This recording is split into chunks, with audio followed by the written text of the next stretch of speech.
Hey, what's happening, everybody? Robert Phoenix here, broadcasting to you live from Fredericksburg. Let me just throw a link over onto the Facebook today so we can get all the Facebook action and traction that is available. 1 second.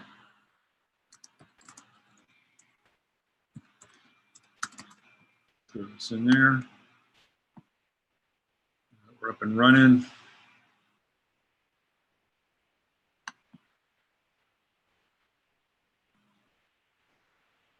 Okay, we're off. We're off to the races. Oh, what's happening? What's going on? It is the 9th of Friday, and I guess we managed to skirt a little helter-skelterism. Helter-skelter 8-8. Did you check that guy who is busting out the numerology symbolism on Trump and the half-mast flag? Have you guys seen this? Let me see if I can find it. I wasn't planning on showing it, but it is so utterly bizarre on so many levels that I have to show it. Okay, let me see if I can find this thing. Give me 1 second. And I know some of you have seen this. It's so weird. So weird. All right, hold on. Neil, let's see. Former FBI agent Trump. Let's see. Let's even find this dude. Frank Fig. His name Frank Figliuzzi. Trump's half-staff flag order has neo-Nazism. Okay, I gotta find the video. You gotta see this guy. If you haven't seen it, oh, it is rich. Okay, I found the video. You got okay. So let me do a little screen share and share. This is gonna blow your mind when I pop this guy onto the screen. Hold on. Okay. So there he is. Ex-FBI official says Trump's half-staff flag order has neo-Nazi symbolism. What does that sound like? What does that sound like? It sounds like some of the stuff that we do. Sounds like some of the stuff that we've been doing for the last decade. Breaking this shit down. All right, watch this dude. Watch him for a second. Here we go. What were the warning signs for me, Brian? Ironically, they weren't from my experience in domestic terrorism, but rather they were from my experience in international terrorism and radicalization to Islamic Jihad. You see the same things happening now in white hate groups and white supremacy groups, where not only is the internet facilitating the speed of radicalization, but our leader, our chief executive, is seen as almost a mentor, a radicalizer. And unfortunately, today, we did not hear what we needed to hear from that person that these extremists and unstable people look to. He spoke in the passive voice and collective voice. We didn't hear first person from him. We didn't hear, I condemn white hate ideology. We heard the nation must condemn it. Well, the nation does condemn it, but we didn't hear what we needed to hear. So what happens is the extremists interpret what the president read off the script today, something he needed to say, something he didn't really want to say. So the president either getting really good advice and rejecting it, or he's getting really bad advice. And I'll give you an example of that. We have to understand the adversary and the threat we're dealing with. And if we don't understand how they think, we'll never understand how to counter them. So it's the little things and language and messaging that matters. The president said that we will fly our flags at half-mast until August 8th. That's 8-8. I'm not going to imply that he did this deliberately, but I am using it as an example of the ignorance of the adversary. It's being demonstrated by the White House. The numbers 8-8 are very significant in neo-Nazi and white supremacy movement. Why? Because the letter H is the 8th letter of the alphabet. And to them, the numbers 8 together stand for Heil Hitler. So we're going to be raising the flag back up at dusk on 8/8. No one's thinking about this. No one's giving him the advice, or he's rejecting the advice. So understand your adversary to counter the adversary. Understand your adversary to counter your adversary. I'm just gonna play this one more time without the sound. We don't need to hear it. But check this dude out, okay? I might get a strike. Cares at this point. I don't get paid for my videos anyway. First of all, the dude looks like an alien. Does this guy not look like an alien hybrid? First of all, it's the ears. He's got those attached ears. Now, I'm not saying that everybody that has an attached ear is an alien hybrid, but I think it's a pretty good tell. It's kind of like, that's the last thing they put on the Mr. Potato Head, are the attached ears. Okay, but look at the head. If you were to just go with this part, right here, this dude's he's got a semi-alien hybrid face. But what blows me away about him is how many freaking times does he blink? Watch his eyes.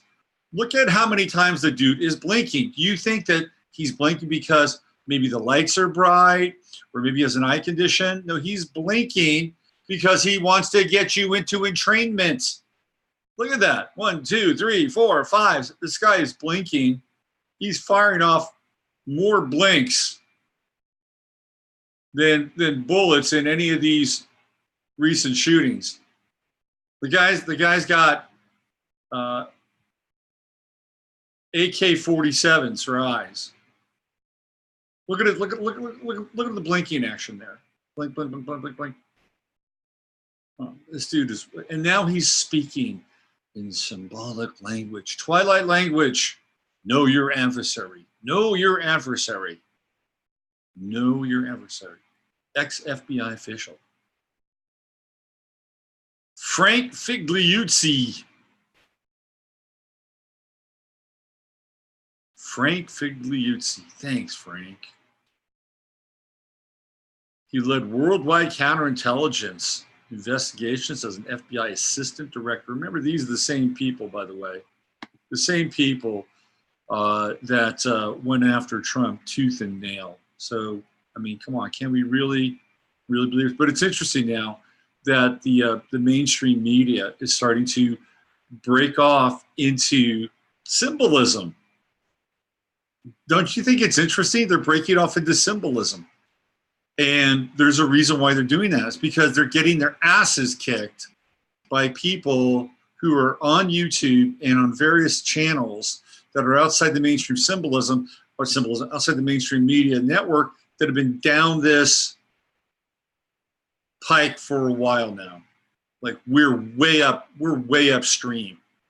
And they're paddling to catch up. So now they're rolling out these guys. So what you're going to see is you're going to see more characters like Frank Figliuzzi who are going to come out and use the same tools that we've been using to break down and decode what's been happening, not just on their side, but in sort of the global game in general, because they know that people have an appetite for this.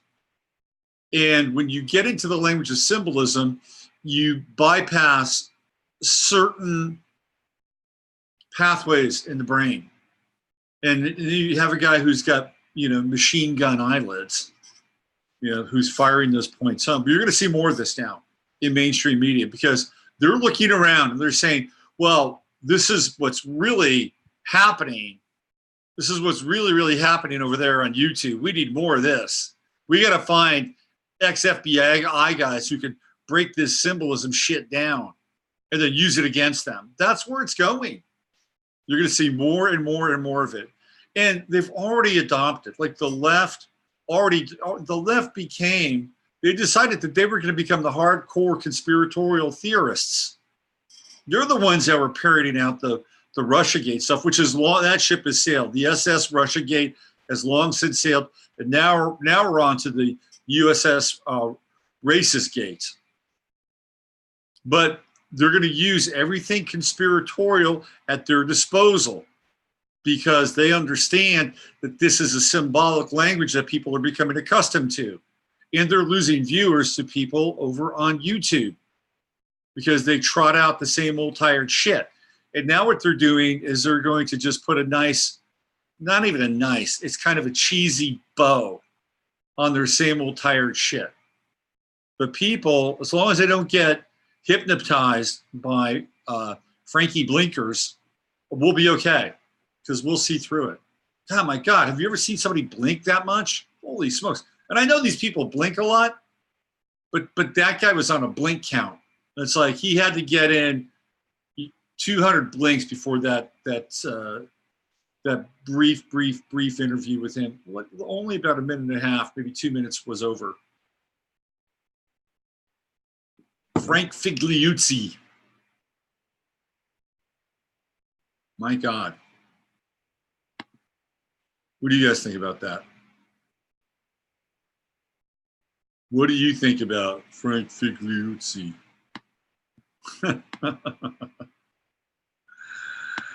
Oh, man. Machine gun eyelids. That's right, man. He's got AK-47s for eyelids. Paula says, ex-FBI a-hole. Maybe Trump's half-mast flag was early acknowledgement of Hiroshima and Nagasaki bombing. International dateline places Japan on a different day than the U.S. Hi, Ani. Mainstream news now pushing conspiracy. That's absolutely it's what they're doing. Heavy blinkers. My God. His eyes are assault weapons. That dude needs to register his eyelids with the local PD, with the New Jersey PD. They should ban Frank Figliuzzi's eyelids. Like, those are dangerous eyelids. Seriously, dude. Doesn't he kind of look like a little bit of a hybrid alien too? That's what I think. Frank with the discount hypnosis classes. You guys are hysterical. You guys are hysterical. You might be the funniest chat group on YouTube. That is hilarious. This is where we are. It's kind of dangerously serious, though. Can I just share with you? Like, there's a lot of shit happening now, but I feel really good. I have to say, I don't know why. Maybe I'm just like luxuriating in a cosmic pool of cognitive dissonance. I don't know what it is, but I feel great. I am not freaked out. Now we got some heavy road ahead of us. Trust me. We got some very heavy road ahead of us. There's some serious stuff that we're going to be staring down with these people. But I don't know. I don't feel depressed or I don't feel stressed out at all. Now some people might say, "Oh my God, he's actually happy. He actually has some joy." Why? The world is so screwed up. So screwed up, and there's so much violence in the world. So much inequity. There's so much dissension. He must be crazy. He must be crazy because he doesn't feel depressed or angry. That's a red flag. Happy people. If you're happy, you're going to get red flagged. Can you just imagine that now? Somebody knocks on your door. Oh, hello. Who is it? It's the sheriff's department. May I help you? Well, if you could open the door, we'd like to come in and talk to you. Well, I'm not sure I want to do that right now. Do you have a search warrant? No, but we do have some information on you, and we are operating in a period where red flag laws have been enacted, and your name came up on a red flag list. Oh, I see. Well, why? Why did it come up? Well, if you could let us in, we'd be happy to talk with you about it. Well, I think for now, I'd like for you to just tell me through the door, if that's okay. Well, apparently, you've been happy. I know this sounds very strange, but there's a mania, a certain mania that's attached to this. This is psychiatric stuff. And listen, we just work for the sheriff's department, okay? And we were told to come here, and apparently it's because you're too happy, and people are concerned about your happiness. Well, so I'm happy. So the other side of that would be same conversation. We've been noticing that you've been depressed. People have been noticing. So you're going to be either too happy in the face of human tragedy, or you're going to be too depressed in the face of human tragedy, which means that you're going to have to walk around like a freaking zombie. You're going to have to flatline. People will not notice my happiness. People will not notice my sadness. I will flatline through life. Nobody will red flag me. Nobody will red flag me. That's how it's going to go. That's how it's going to go. We heard there was a lot of laughter in there. Yeah, that's exactly right. That's exactly right. The wrong lady told Frank he was hot. When he blinks now, he's overdoing it. Toxic masculinity with aggressive blinking. Aggressive blinking. Can you imagine that? He aggressively blinked at me during the interview. Don't you know about aggressive blinking? It's part of the DSM. Beto O'Rourke was happy when talking about it. Beto O'Rourke was doing a Robbie Parker, man. He was shoving our face in it. He's just shoving it. That's what he was doing. Total Robbie Parker 2.0. You think that was Beto O'Rourke knows. Beto O'Rourke knows what went down in El Paso. He knows. Beto knows. Bobby knows what's going on. Man blinking. Yeah, you've heard of mansplaining? You got man blinking. Absolutely. The thought of Trump hugging the flag makes me spontaneously burst out laughing no matter what I'm doing. Natural antidepressant. What's going on, Luann? Hi, Janelle. What's happening? I just thought I'd play that for you. Trust me, mainstream news is going to become conspiratorial, left conspiratorial. It's going to happen. You're going to see more of the Frank Fugaluzzis, or these people that are experts in decoding and breaking down symbolism. They got the memo. And they're still idiots. Hey, there's Paul, all the way from the other side of the world. What's going on, Paul? Paul just proposed to his lovely fiance, at some point to be wife, Jody. Jody used to hang out when I did the blog talk radio shows, but I think Jody got a little too much of a dose for me. And I love Jody. And then she had to go off and do her own life. But Paul's in there, and I think Paul continues to share information. Paul's subversive as hell. We love Paul. Thank you, Paul, for being here. Thank you. And wish you all the best on your nuptials. Fantastic. Yesterday we were passing out water in town. We do this every Thursday at the farmers market, and it is so interesting to do that. We get to talk to people. Water is such a bonding thing. It's very, very cool. Very, very cool. Some of the people. So this woman rolls up, and she's got these two English pit bull terriers, or bull terriers.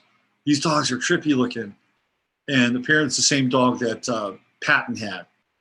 And the reason she got the dog is because when she was young, her grandfather knew Patton. They were friends, and he got the bull terrier And then Patton got one. So she was around the bull terrier through her grandfather. And it's like, wow, how about that? So we were just a few degrees removed away from General George S. Patton. And she was there, and she got very engaged with us, talking about the water. Really interesting. It's a really cool thing to be able to do, to pass out water and talk about fluoride and our efforts around eradicating it. And what's really interesting is, we have a Facebook page, and there's this young guy from Buffalo, New York, who said, hey, can you come to Buffalo and help us? How do we do this? And the other thing that was interesting about him is that I don't believe he was born in the United States. I think he was born outside of the country. I would say more than likely someplace like Iraq or maybe Afghanistan or Pakistan, someplace like that. Very interesting. And really wanted to get the 411 and getting the fluoride out. So, we despise these tools sometimes, and we decry these tools for their demonization and how they have shaped a lot of our psyches, grabbed our attention, hacked our signal. But here's a clear case of that tool being able to reach somebody in Buffalo, New York, who wants to participate in the cessation of fluoridation. Take advantage of these tools while you can. There's a deal that you make. The deal is with the devil, because they're getting information all the time. But I say it's a trade-off. It's a trade-off. And our Facebook page, Clean Water Fred, is doing great. It's doing really, really great. And we're going to have a float in the parade next week here in town. So just, hoping, praying that we can push this ball across the goal line and get the fluoride removed from this little place. And then hopefully other cities that are in the adjacent area can do the same thing. It's interesting. We're just north of Kerrville. And Kerrville is one of the rehab capitals of not just Texas, but the United States. It's a city that's been built on the rehab industry. There are a lot of people making a lot of money off rehabilitation in Kerrville. I'll tell you though, I wouldn't drink Kerrville water if my life depended on it.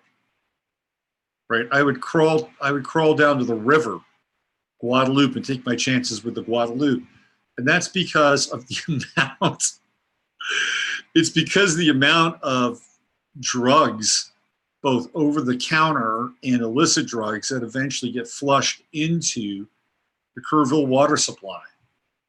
Just think about that. It is the capital for recovery. Think about all the people that are on meds and all the meds that are being peed out or dumped out. And this stuff shows up in the water. Trust me, it does. And it's also kind of a heavy drug area as well. If you know anything about drugs, drug addiction, real true drug addiction, do you know what people do before they go into rehab? They light it up. They light it up the last few days because they know that it's probably the last time they're going to get in that car, or at least they think it is. And it's a common theme. And they usually do it, like if they're supposed to go into rehab on a Friday, on a Wednesday or a Thursday, man, they'll let it rip. And then they'll go into rehab. And it's usually probably right around the same area that they go when you go to rehab. So Kerrville, I'd love for you to get the fluoride out. I think you got bigger problems though. Cato, Puget Sound is full of Prozac. Yep. I pay my water bill in person and ask for fluoride in the water, which there isn't. I said, right on, James. Way to stay on top of that. What? They can't strain it? No, it's very, very hard. It is very hard to get these microparticles out of the water. Very difficult. I'm not saying it's impossible, but it's very difficult. Same with any addiction in my experience. I've dieted enough to have experienced the same with food. Yeah, you let it rip. You got to use a water distiller here in the UK. Water distillers are actually really good. You can buy them fairly inexpensively. And you can distill your own water. It's not a bad practice, to be honest with you. Good call, Paul. Kerrville, this is where the event is. And don't worry, I'm not recommending you camp there. I'm not recommending you camp there, Mary Sue. You asked if you could camp. I said you could. I didn't say you could, I'd recommend Kerrville. But here's the cool thing about our event in October. We're bringing in our own water. That's right. We will have our own water at the Kerrville event. We're at Hill Country Harvest Moon. We'll have our own water. And guess what? You're also going to get your own water bottles. Yes, I'm providing you with water bottles. Everybody who attends will get their own BPA-free water bottle. And every day you'll be able to like get your water right there, have your own water bottle. You don't have to touch any of the local water unless you want to swim in it. That's a whole other thing. And there are 2 pools there. I just found out. We had dinner in Kerrville last week, just on the other side of the hotel. There's a pretty nice restaurant there. It's called 1011 Guadalupe. It's the name of it. It's on 1011 Guadalupe. It's right on the river. It's not bad. But I'll tell you what they do have. They've got a really cool pool. They had a really nice pool, and it looks right over the river. And guess what? We get to use that pool. And guess what? We're going to use that pool. Well, hey, BPA, BPS, do the best. If not, bring your own. I'll do my best to provide you with a chalice that will be able to contain the water that we'll provide, which will be fluoride free. It'll be, ionized, double filtration, all that stuff, right? So you'll get that at the event, okay? Dawn says yippee is gonna be, man, the pool. Dawn, you're gonna love that pool overlooking the Guadalupe. I can just see you hanging out in one of the lounge chairs there, Miss Leo, taking the sun in. Oh, I got you covered. Reverse osmosis. Yeah, of course. Reverse osmosis, DI, everything, man. We're gonna give you the best water we possibly can. Absolutely. For BPS as Brinky, Zero Dragon is on a roll. You know I'm a Sunwater gal. I'm telling you. Thumbs up unavailable. Do we book through you? Is there a code? I've got a code. I'll send you the code. So here's the deal. Okay? Here is the deal. Right now, I have rooms available for Friday, Saturday, and Sunday. Those rooms are available. Okay? They are available Friday, Saturday, and Sunday. I have some rooms available for Thursday. I am trying to get more rooms.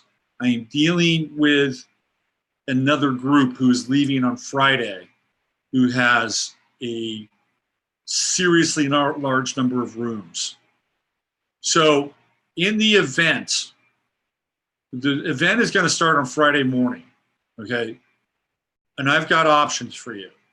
I would love for people to come in on Thursday, and as more rooms come up, I can get you more rooms. I would say plan to be there on Friday morning for when everything's going to start. We're going to start probably around noon. We're going to kick it off with the Friday FARcast. That allows everybody to get there, assemble. So everything's going to start around noon on Friday. Okay, it's going to be cool. We're going to do a Friday FARcast. I'll have guests on, introduce people. It'll probably start a little bit before noon.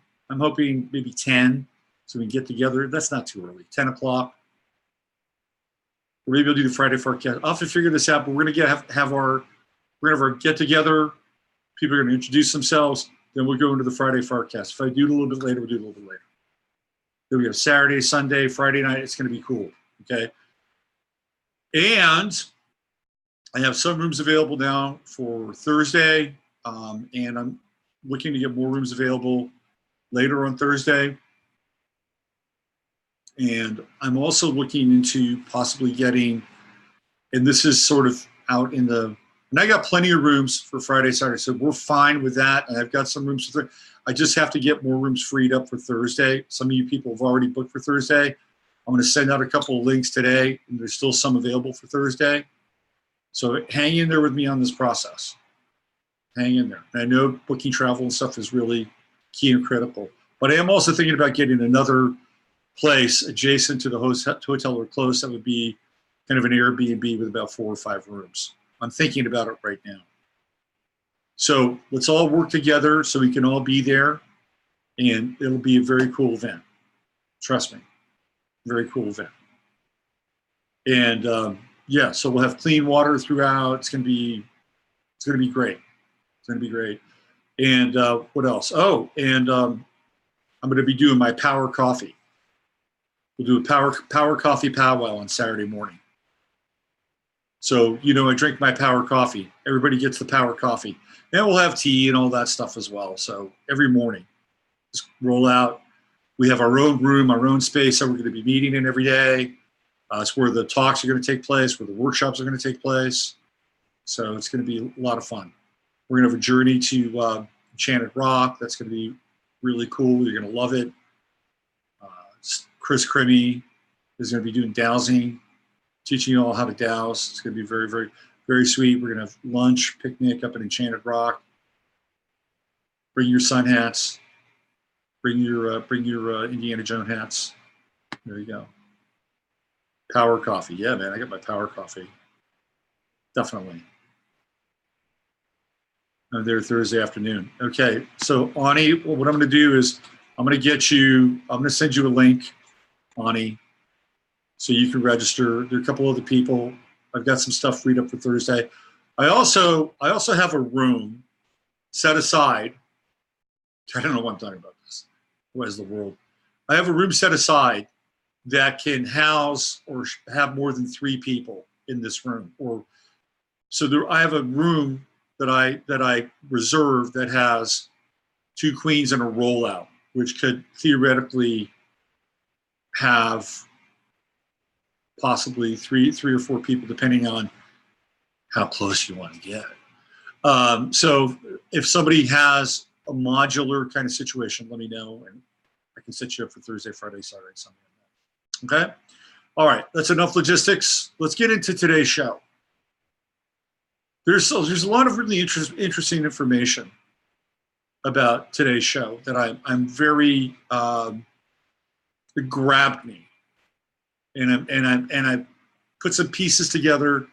And we're going to go down some rabbit holes, and some of the stuff that I found out is kind of mind blowing, especially in one connection, which is going to knock you off your feet. I'm telling you that right now. So one of the things that we got into a little bit yesterday was the connection between Connor Betts and his parents. Then I began to think about the parents of the so-called shooters, or the people that are tangentially involved with the shooters, meaning the parents of so-called victims. And I began to notice a pattern that was emerging with the parents. These are not your average, typical, run-of-the-mill parents. In many cases, the parents of the shooters were very high-placed professionals in industries and businesses like computer sciences, banking, accounting, technology, security systems, simulation systems, and even connected to things like brain patterning, brain reorientation, adoption agencies, global adoption agencies. Very strange stuff. Very, very strange stuff. So let's just go back in time a little bit. Let me share a little bit of yesterday's material. If you haven't, give me 1 second here. If you weren't there with what I was doing yesterday, I suggest here that, well, you'll get caught up.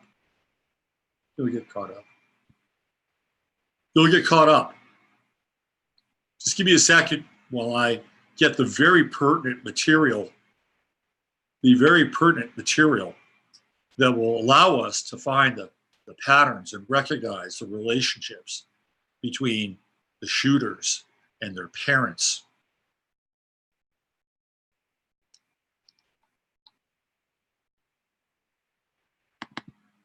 Is that enough blinks? Holy smokes. Holy smokity.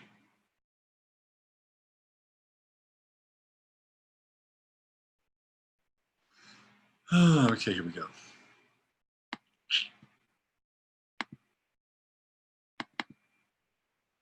Altamira Technologies Corporation, right there. Steve Betts, senior software engineer, right there. What is Altamira Technologies Corporation? Steve Betts, by the way, the father of Connor S. Betts. I'm assuming that the S in Connor S. Betts stands for Steve, not Connor D. Betts, the deceased Connor Betts from Connecticut. What is Altamira?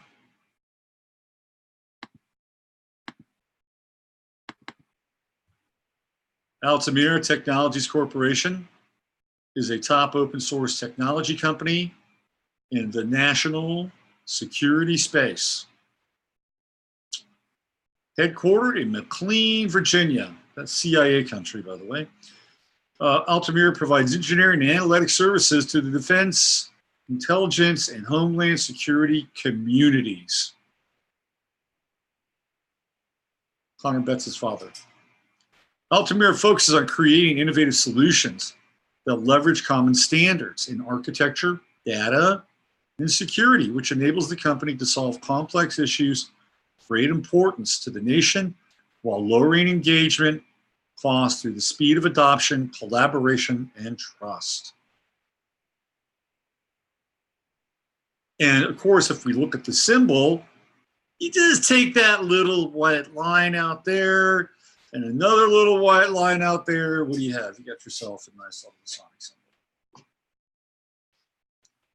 You see, when you take the symbol and you connect the lines, and you have one line going in this diagonal direction and another line going in this diagonal direction, it becomes a Masonic symbol. I'm auditioning for MSNBC. How did that go? Right? That's Connor Betts' father. He's involved in high-level government surveillance security systems that partner with DHS. That's his dad. That's who he works for. He's a senior software engineer, which means that he designs the programs. He designs the programs. That's what he does. Now, his mother, apparently, let me see if I can find this. This is the one. Let me see if I can find this thing. His mother is connected, not even connected. She runs a company. It's on my Facebook page. Mother runs a company that is another cyber software security-based company. It's a big company. It's a big deal. Is this it? Let me just see here. It's a big deal, and she happens to own also a Bed Bath and Body Works franchise, which is the same franchise that's owned by Les Wexner. Her name is Moira Betts. Yeah. DuckDuckGo has the best search engine, by the way. Let me see if I can find this really quickly, because this is a really good place to start. Let's see. Here we go.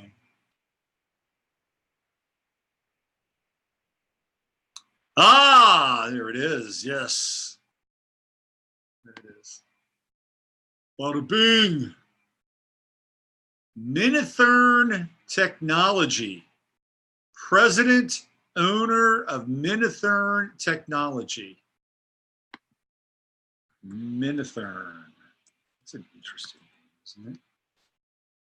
Minithern Technology. So Daddy works for Altamira.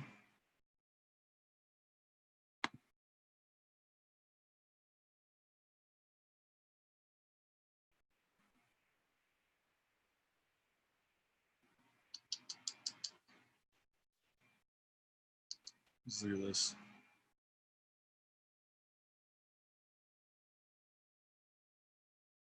Minithern. Go to the website.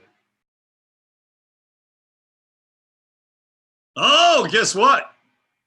Their website is down. Down. How about that? Check this out. I just went to their website. Let me see if I can find another gateway into their website. Went to Minithern. That's what you get. Canon set user, save handler, home pages. All right, so it's not happening. Minithern is not happening. This is it's not a 404. Interesting. Very interesting. Okay, let me see if I can go back and find the Minithern here. I'll give you let me do this. You guys can see this.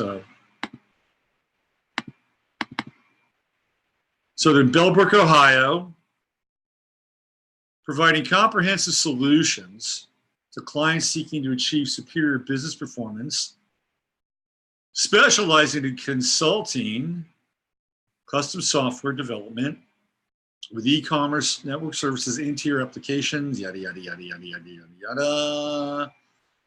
So contracts should be contact. Website links. Minithern technology. How about federal government? What's going on there? Can't get it. Minithern went blank. How about that? Let's see. Let's do a little, what is it, the Wayback Machine?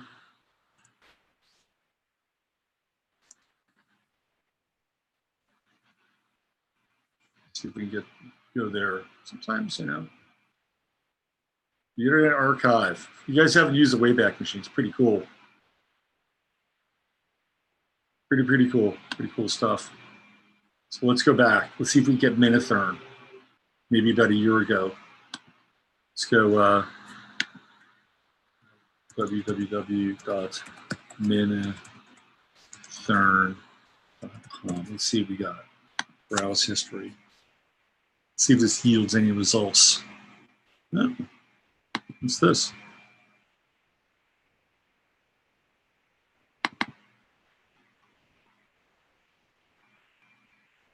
You gonna get anything?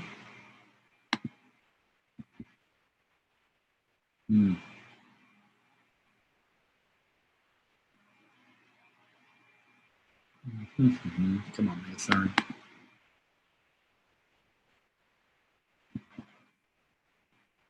Well, we know it's been around. It's been around since 2004.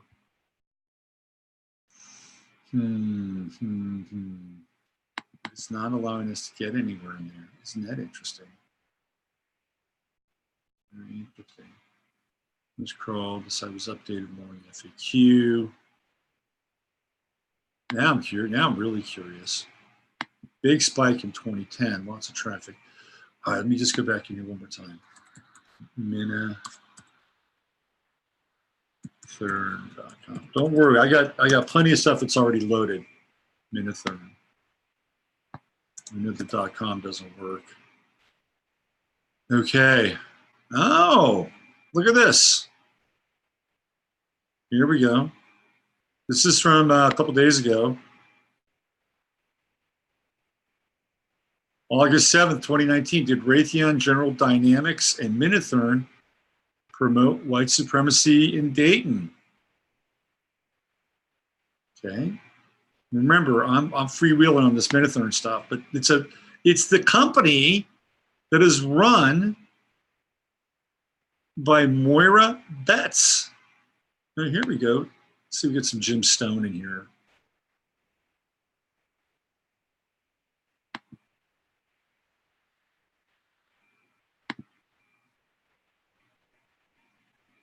Let's see what we got. All right. So what do we have here? All right. This is what I was looking at. Minotherm technology, you can't get there anymore. You cannot get there anymore. Moira Betts. So this is, this is interesting now. She is Moira Kofer Betts. And she also is connected to Bath Body Works and Beyond. And of course, that's Les Wexner territory. Now here's from the this is from the let me see if I can zoom in on this. Give me a second here. Can I zoom in? View. Here we go. Zoom in.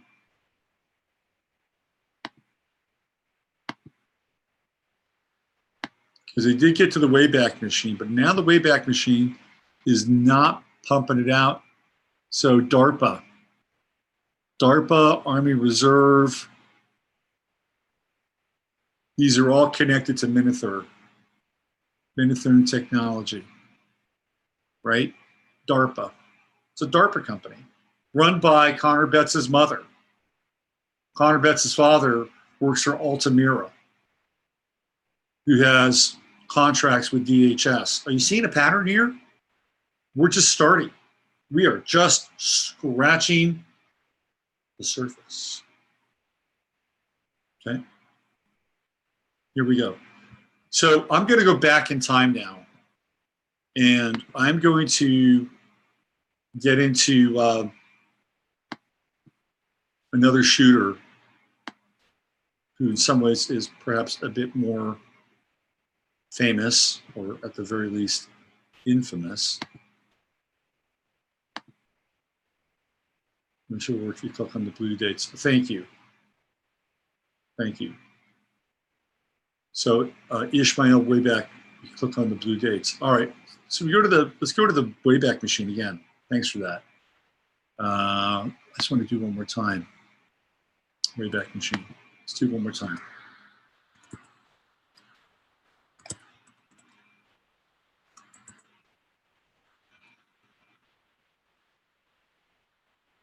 There you go.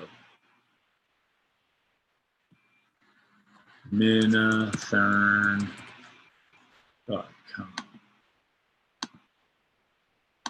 Here we go. Click on the blue dates. And what do we have here? Here's the blue dates.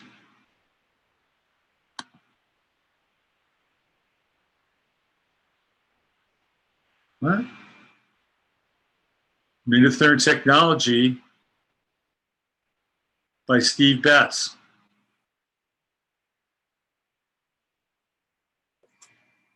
Minotherm Technology is a small consulting firm started in 1990 to provide development services to companies. We were still a small company. This is 2004. Steve Betts. There's your Minotherm starter. What else do we have here? About that right there. We know that Moira and Steve are there. Oh, look at that. We got the error stuff now. They are erasing their tracks. What's this? This is a snapshot.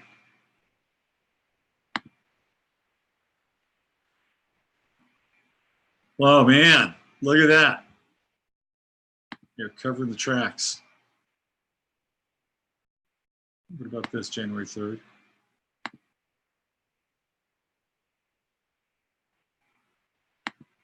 Ah, here we go. This is the launch. Minotherm Technology. Here it is. Governmental projects. Can we get there?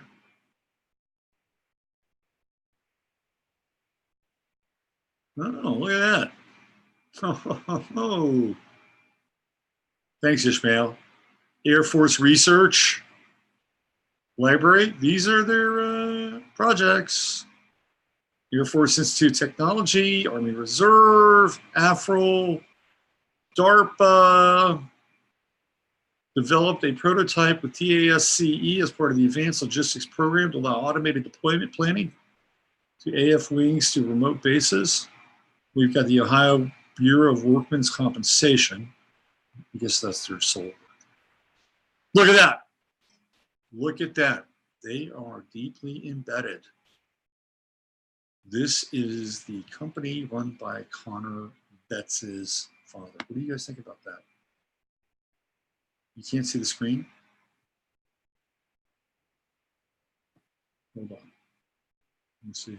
Do it again. Figure this out. Hold on. Here it is. Share screen. My bad. Check it out. Check it out. There it is. Minithern Technology, Air Force Research Library, Air Force Institute Technology, Army Reserve, along with Boeing and Comware, AFRL, DARPA. See it? The father of Connor Betts is deeply embedded in the military-industrial complex. It's right there. Minithern Technology.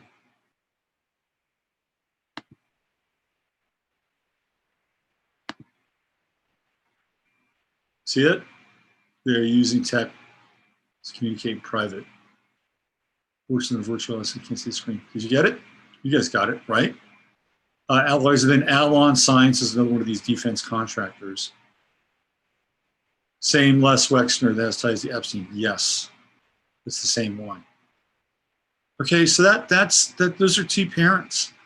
There's Altamira, and then Minithern. You know, they don't talk about this on talk radio. They don't talk about this on talk radio. Wonder why. Although I did have your guy on talk radio today. He started to because talk radio is so compromised. You know, they're talking about the red flag laws in talk radio. And they're saying, well, you know, Trump might be doing a deal where we give him the red flag laws and we're going to get something else that's going to be really, really good for us on immigration. That's talk radio for you. There was this one guy who was saying, look, if he goes into red flag law, he could lose me. He could lose me. I know. Lose a lot of people. Run a search for Obama in VR. Okay, I will. I believe Steve graduated from an Air Force college. No doubt. I'll run the search later. I want to go into a different direction now. I want to go different kind of way back, okay? This is really interesting. So, here we go. Remember this guy, James Holmes? Remember this whacked out dude who I don't believe is the same guy that they actually put away, but that's just my own theory. Personal life. Holmes was born December 13th, 1987 in San Diego, California. His father is a mathematician and scientist with degrees from Stanford, UCLA, and UC Berkeley. And his mother is a registered nurse. He has one sister. Holmes was raised in Oak Hills, a community near Castroville, where he attended elementary school. Do you know what Castroville is near? Gilroy. Now, making a bit of a leap, okay? Just a little bit of a leap, but I'm just pointing out that the two are within fairly close proximity. By the way, Castroville has the best deep-fried artichoke hearts you'll ever have. And I know this sounds really mundane, but the deep-fried artichoke heart has to be on the bucket list. It has got to be on the bucket list. Trust me on this. All right. Here's where it gets really interesting. Remember this. At 12 years old, Holmes moved back to San Diego. There he lived in the Rancho Penasquitos neighborhood,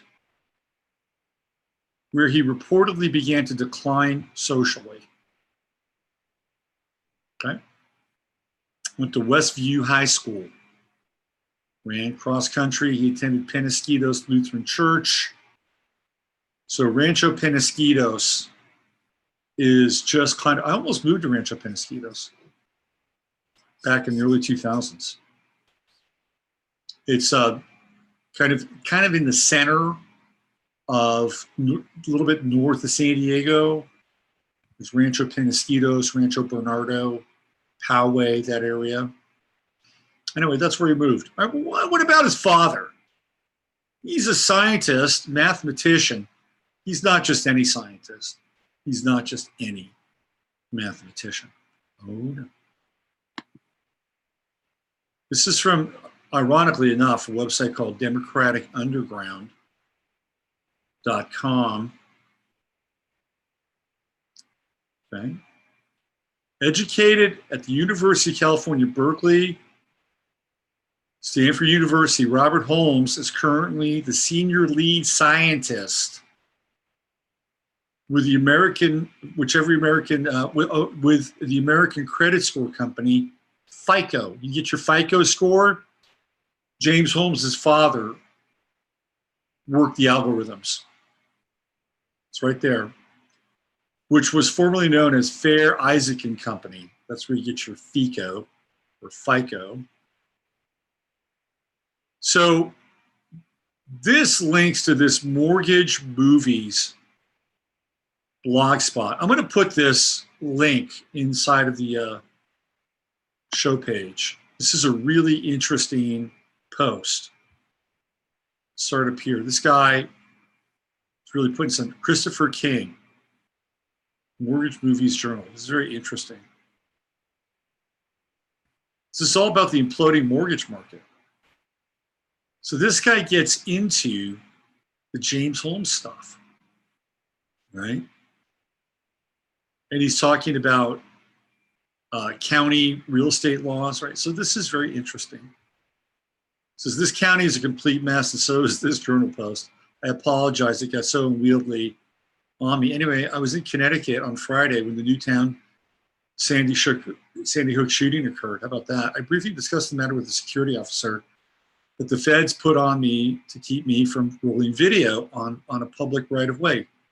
He failed, but what kind of attitude is that toward a former member of the federal bar, right? They never did like me. Okay, so anyway, in the movie, I take a moment to respect the dead.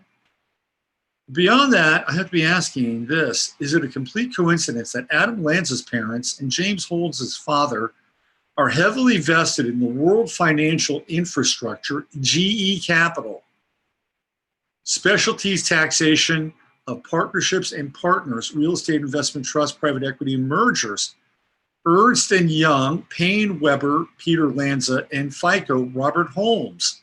It doesn't get any bigger than that. So Robert Holmes, who's the father of James Holmes, and Peter Lanza, father of supposed Adam Lanza, were both high-ranking computer scientists involved in companies and corporations that were involved in moving massive amounts of money, interest rates, et cetera, et cetera.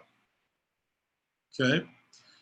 And you know GE owns CSNBC, where this poor bloke got his children and nanny killed a while back, right after they ran a story about international banking scandal and related lawsuits. Okay, so this is very interesting. It goes a little bit deeper here. So this is all about the banking industry. This is the New Hampshire House Redress and Grievances Committee. Some of you will recognize former NHAG John Arnold's name. In the impeachment story, he resigned before they can get to him, but he's another corrupt former NHAG, just like U.S. Senator Kelly Ayotte. So this is all about what's going on in New Hampshire in terms of mortgages, in terms of banking scandals. There's a lot going on here. This guy's unpacking it. Okay. And then he gets into Mexican drug cartel money that's laundered through B of A. When I wrote my Dark Knight journal entry for the Colorado shooting massacre, I had no idea of this. First of all, the GAO, and I told you years ago that Sam Schultz and scumbag client Citibank laundered money. And you now know that Bank of America launders money.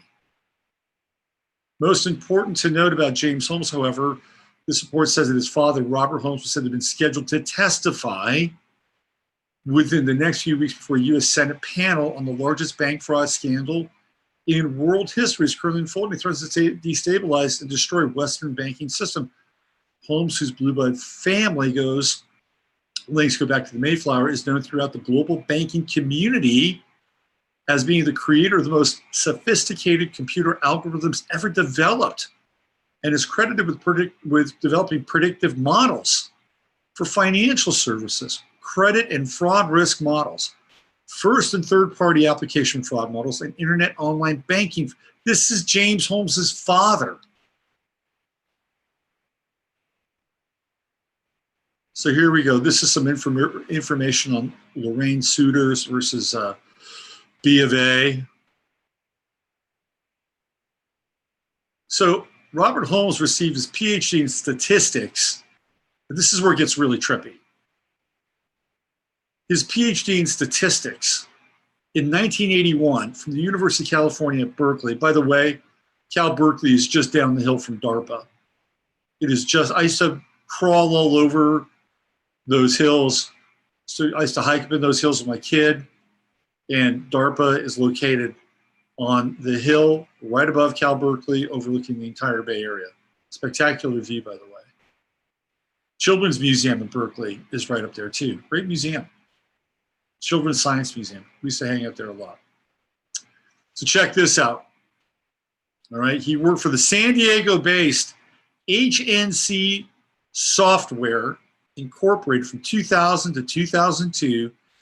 HNC, known as a neural network company, and DARPA, beginning in 1998, have worked together on developing Cortronic neural networks, which would allow machines to interpret oral and visual stimuli and to think like humans.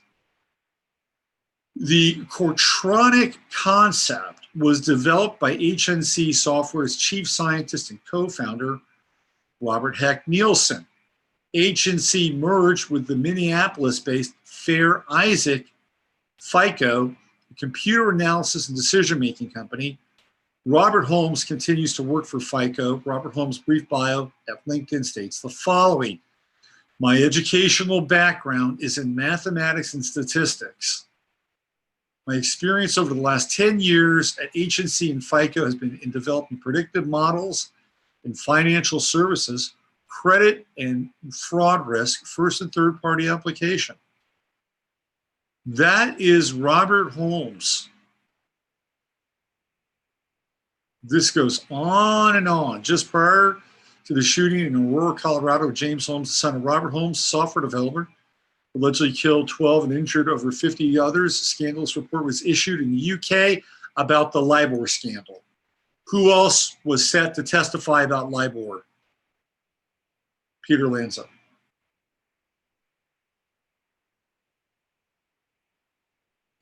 Wow.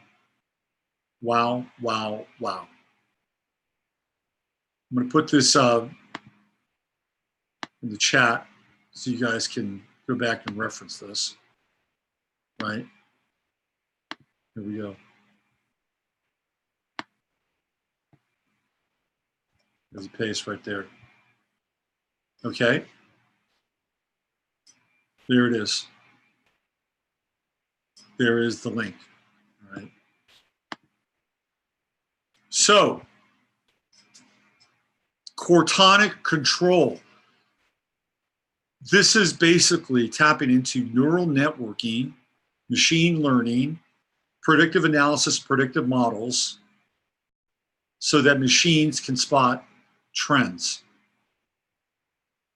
James Holmes' father is no small fish. He is deeply embedded in these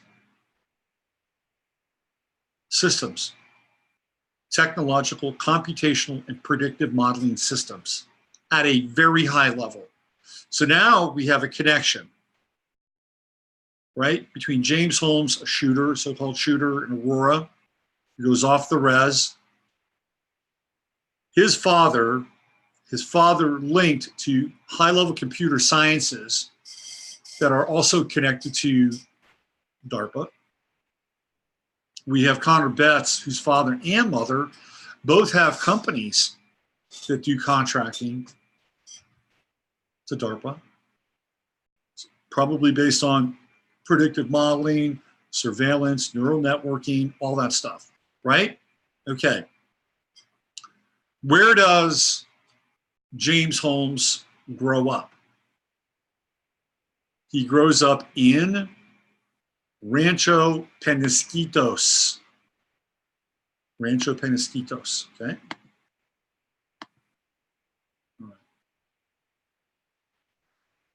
What is important about Rancho Penasquitos?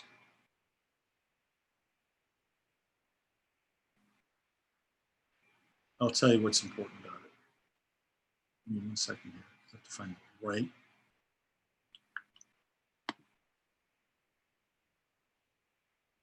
That connection. Okay. What's important about Rancho Penasquitos?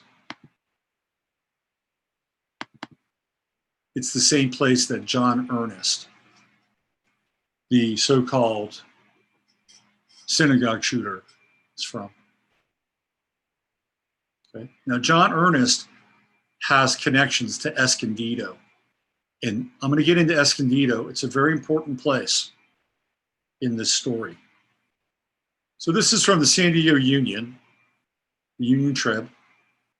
Okay, basic stuff, 19-year-old, blah, blah, blah. Chabad, Poway, Achan, blah, blah, blah, blah, blah, blah. Earnest, a Rancho Penasquitos resident, is enrolled at Cal State University San Marcos. Now, I ask you, what are the odds that two brain-scrambled, theoretically, shooters of shootings that killed multiple people, mass shootings, right? What are the odds that both of them are from Rancho Penasquitos? I wonder if they have a computer system that can model that. Did you check that? James Holmes and John Earnest are both from Rancho Penasquitos. How about that?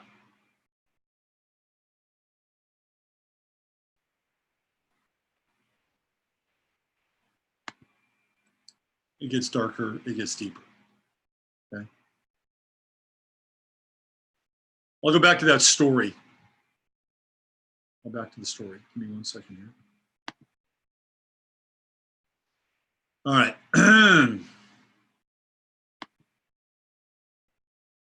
Screen share.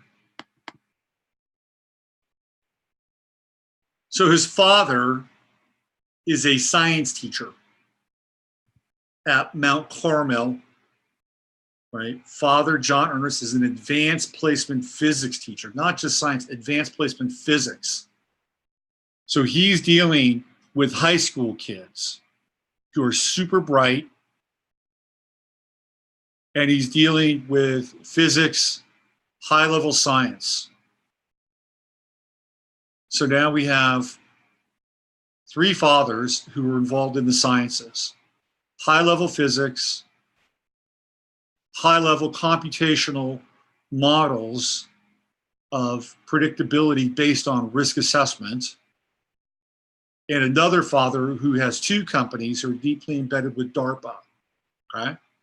And both of those companies have contracts that are based on security and surveillance and predictive modeling and the whole 9 yards. So John Earnest falls into that category at a high level. He's not some guy teaching gym. He's not the football coach. He's not teaching shop. I don't even think they teach shop anymore. He's teaching right there, advanced high-level physics, right? Advanced placement physics.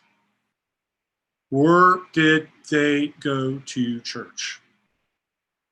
He's an elder at Escondido Orthodox Presbyterian Church.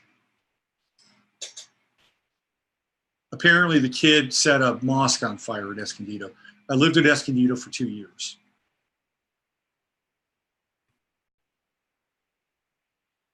Strange place.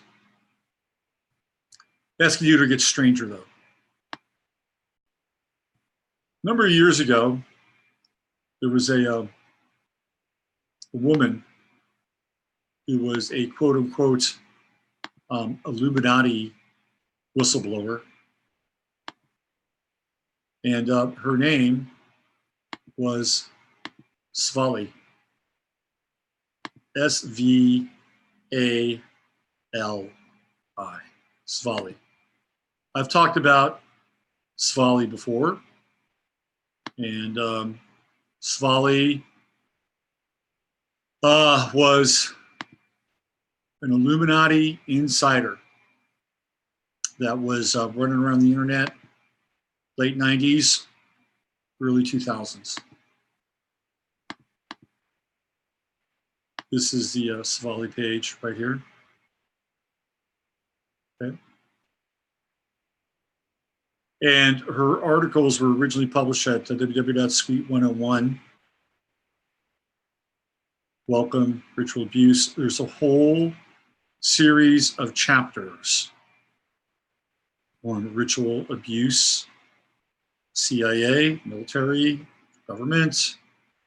It's all here. It's all here. Guess where Svali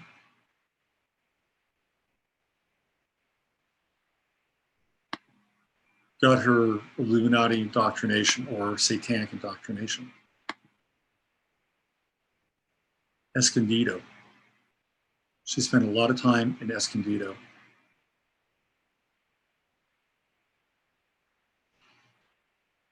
This is her background right here. Right. She talks about Ramona, California. But there's quite a few references inside of this very illuminating and at times very difficult, very, very, very difficult confession. She gets into it. She totally gets into it. Lone gunman. This is from 2001. It talks about Timothy McVeigh, MK Ultra. It's all here, right? They use VR equipment, all kinds of interesting technologies. So if you want to go down a significant rabbit hole, this is a place to start. But the reason I bring her up is because of her relationship with Escondido. Let's throw this in the chat.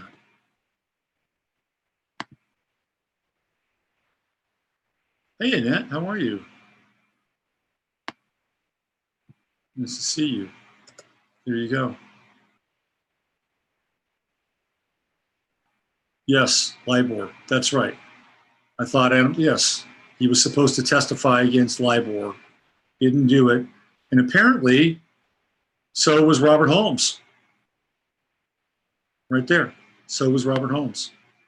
So Svali, which I'm not going to get into too much of, because I could spend a whole show on what she unearthed, right? Whole show. But the fact of the matter was that she talks about receiving a lot of her training in Escondido. And I'm just noting the proximity between Rancho Penasquitos, John Earnest, the church in Escondido, and what Svali gets into in Escondido. And I'm not saying that church is involved in that. That's not what I'm saying. I'm just making a connection. You can draw your own conclusions. But it seems to me that when you look at both James Holmes and John Earnest, what we have is we have pictures of individuals whose personalities seem to bifurcate and split, like serious alters. You know, like John Earnest plays piano and he's a nursing student and goes to church and, you know, loves God and loves everyone. And the next thing you know, he's like, you know, ripping off this manifesto and throwing it on 8chan and, you know, theoretically going into a synagogue and killing people. And James Holmes does the same thing. Apparently James Holmes is a very, very sweet guy. Very sweet. Ran track and field, ran cross country. Sensitive, bright. And next thing you know, he's flipping out, losing his mind. What common theme here, common thread, normal, deviance. And they both live in Rancho fucking Penasquitos, California. How about that? That is weird. What are the odds? What are the odds?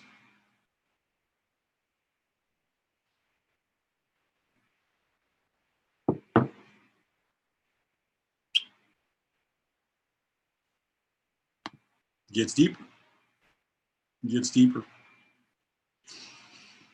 Who else do we know that has connections to the military-industrial complex? Right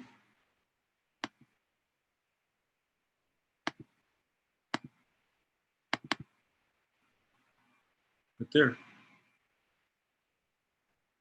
This is from the trenches, Kevin Hogg. Kevin Hogg works for Cubic Simulation Systems. He's a former employee of the FBI. And his company does simulations of terror attacks and other kinds of firefights. What are the odds? What are the odds that David Hogg, who becomes the star of the Parkland massacre, that his father works for a company that does simulations for the exact same events? What are the odds on that? Kind of mind-blowing, right? Kind of mind-blowing, if you think about it. And by the way, where did Kevin Hogg used to live? Where did David Hogg used to live? You know where they used to live? They used to live in Rancho Santa Fe, which is right near Rancho Penasquitos.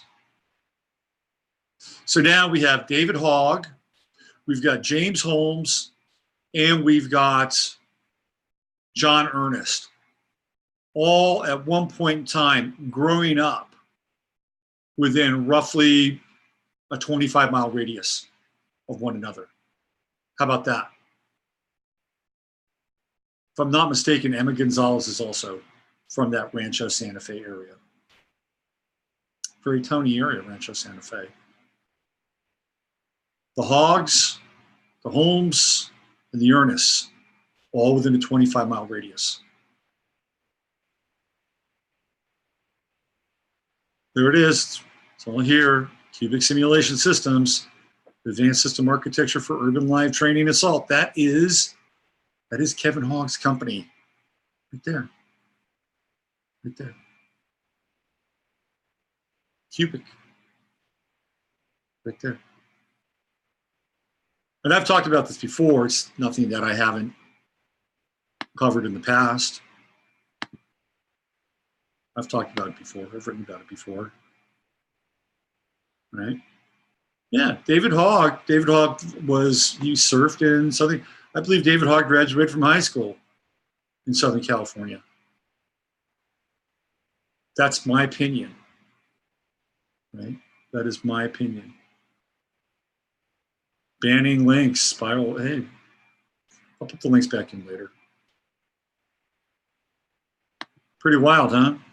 Three key families, all within a 25-mile radius of one another. Rancho Penasquitos, Rancho Santa Fe. And all three in advanced physics, physics for advanced placement. We've got a guy that's writing script and code for predictive modeling, involved in banking. And then we have another guy who works for a company that is connected to, again, this cubic simulation systems that has contracts with the IDF, CIA, any number of groups that need that kind of stimulation. And then we have the guy in Ohio, Connor Betts, whose parents are both connected to companies that work for basically the same people. Are you seeing this? Are you seeing this? Kind of mind-blowing, right? There's more. There's more. Another person who really grabbed my attention was this guy.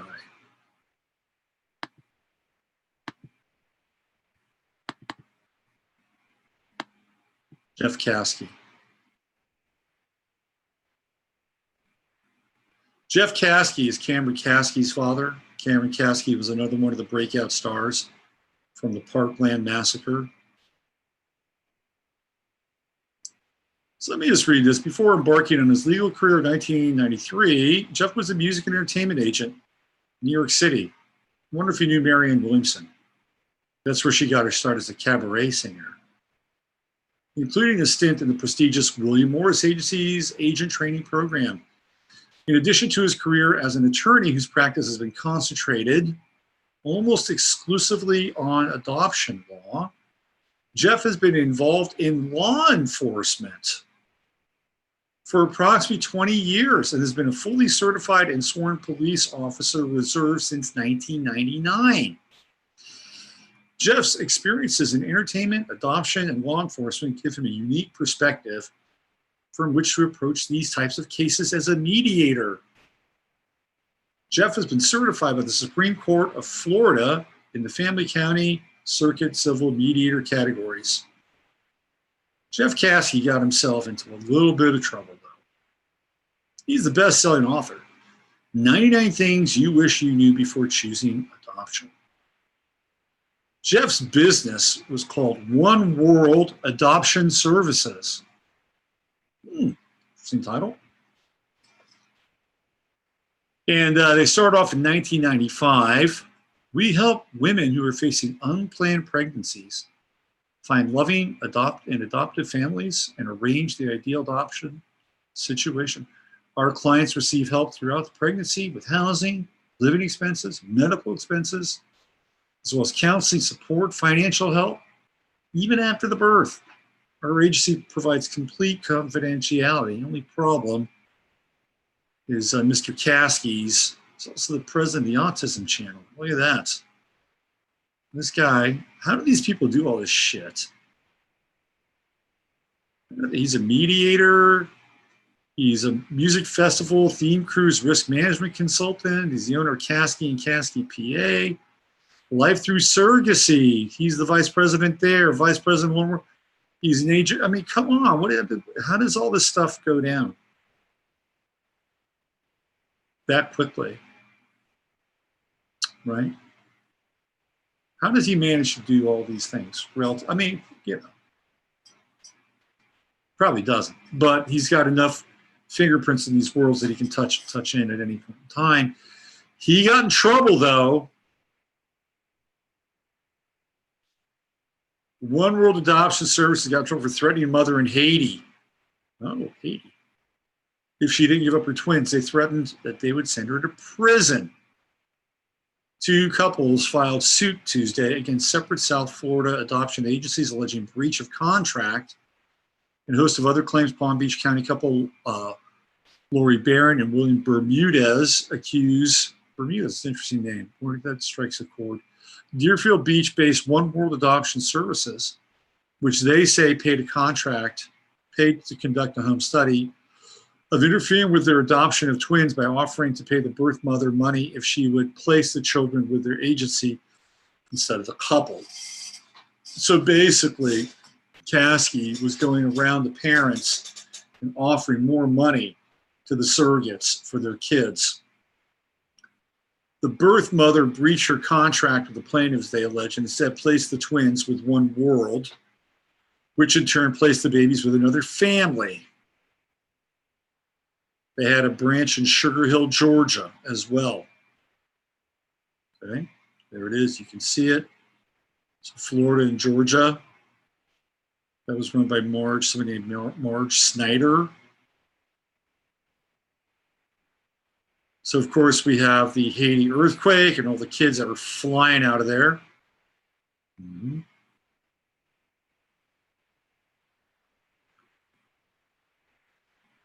Corruption in the Congo. The straw that broke the camel's back. Atlanta Adoption Agency closes after charges of violations in Congo. Atlanta-based International Adoption Agency will close after it was suspended for 90 days by U.S. authorities over allegations it paid bribes and used incorrect papers to adopt children in the Congo. One World Adoption Services, founded in 2003, with citizens of the United States and Canada, is adopting babies from Africa, South America, Caribbean, according to its website. They got closed down. They got shut down. So this woman was, she's talking about One World Adoption. So they are connected. They are both part of the same group. The Better Business Bureau has them listed as one agency right there. One World Adoption Services. So they're out of business now. Well, they got a little nice little monarch butterfly there, or a butterfly, not a monarch. There's Jeff Caskey with his dad, Bob, Robert Caskey. Now we got all these little Pizzagate things, which I'm not really going to get into. But Caskey's got a bunch of other stuff, right? Randy and Emily, and I think I was part of that show too, that Caskey has these bizarre videos on YouTube that they're really, he's a songwriter. He writes really like weird children's songs with really weird kinds of Little Jeffy. I think that's what's called, Little Jeffy, about a talking pencil or something. It's weird shit. Really weird stuff. Anyway, they got striked. They got striked for that. And I actually got into a Twitter flame war with Jeff Caskey one time. After I mentioned One World, he didn't say a whole lot after that. I don't use Twitter very much. I don't. But I got into it with Jeff Caskey for a minute. Anyway, that's another parent, right? He's a parent of Cameron Caskey, who was one of the breakout stars, again, of the Parkland shooting, right?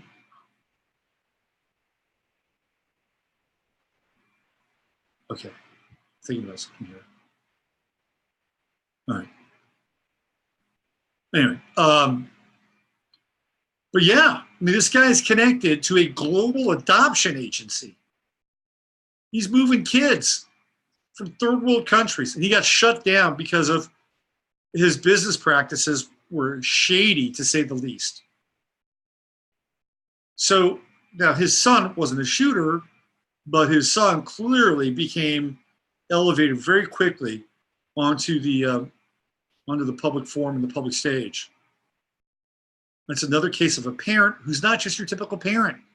He's not just like some guy who works at the muffler shop. That's not that guy. Jeff Caskey's not that guy. Kevin Hogg is not that guy. Robert Holmes is not that guy.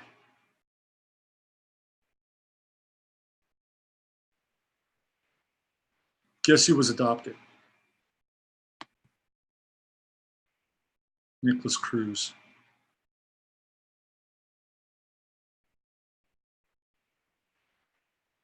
Nicolas Cruz was adopted.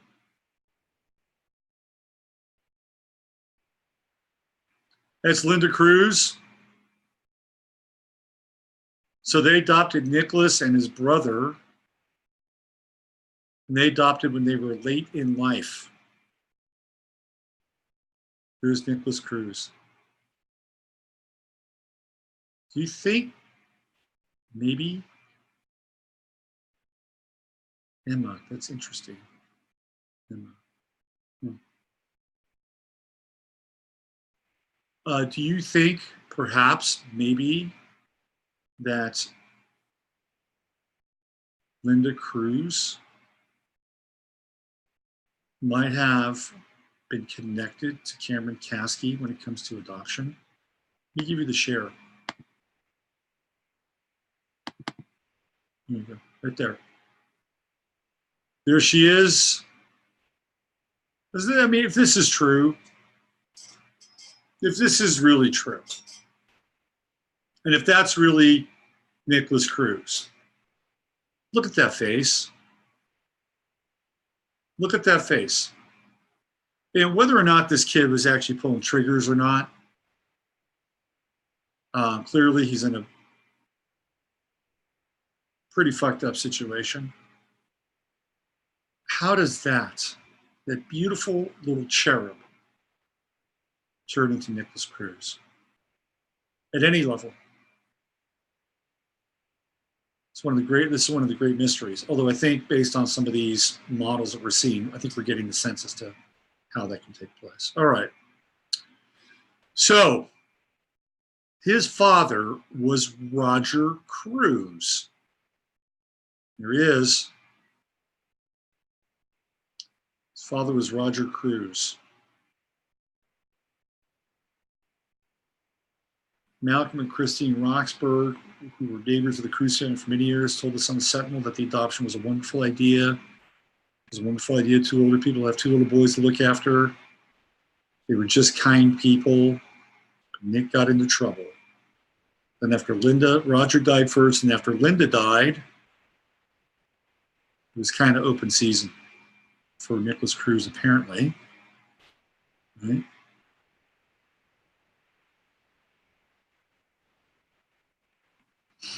Here's the neighbor stuff. Anyway, says that Roger Cruz was involved in advertising. Think it's just any advertising? What have you guys learned so far?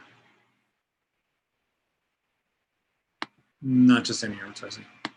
So he apparently was an executive at a company called Robert Mark.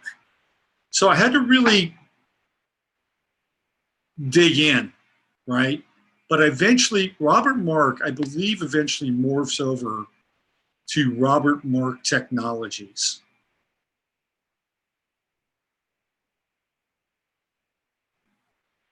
Robert Mark Technologies. What do we have services? What kind of services do they have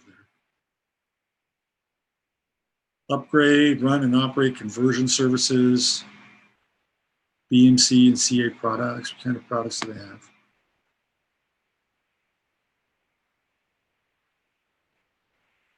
These are their partners: Broadcom, ASG, Arbiter, BMC, certified. So he was very successful, and they made a ton of money. And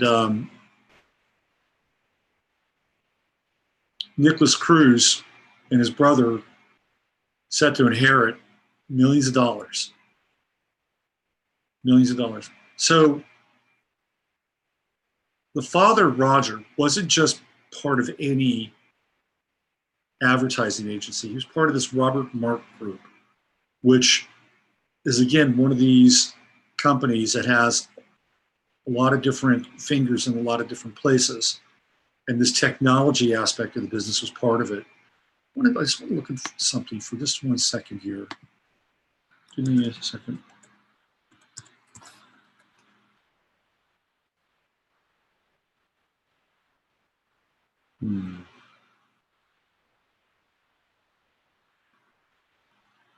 That Bermuda's name.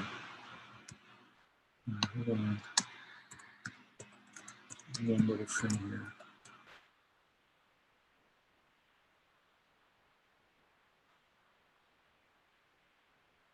All right.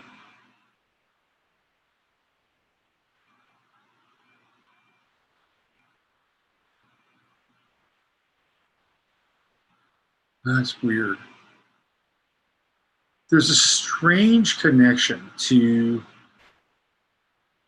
Nicolas Cruz and his Bermudez family, which was mentioned in one of the suits against Jeff Caskey. I'm going to spend some time on that. Maybe we'll get into that next Friday. It was just something that popped into my head. It just popped into my head. Where are we here? Today, Trump said laws protected Nicolas Cruz need to be removed. Law enforcement gave him over 40 intervention passes. Yep. Absolutely. Yeah. Yeah, Trump is saying all the right things. The left love it. They're loving it. Because then they can see Trump's base begin to fracture.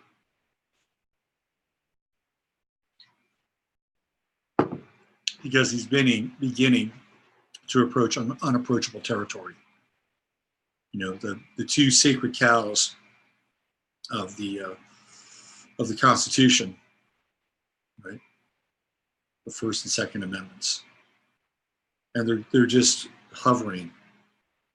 They're hovering like vultures over the possibility and the prospect that Trump is going to get in there and start to theoretically change things.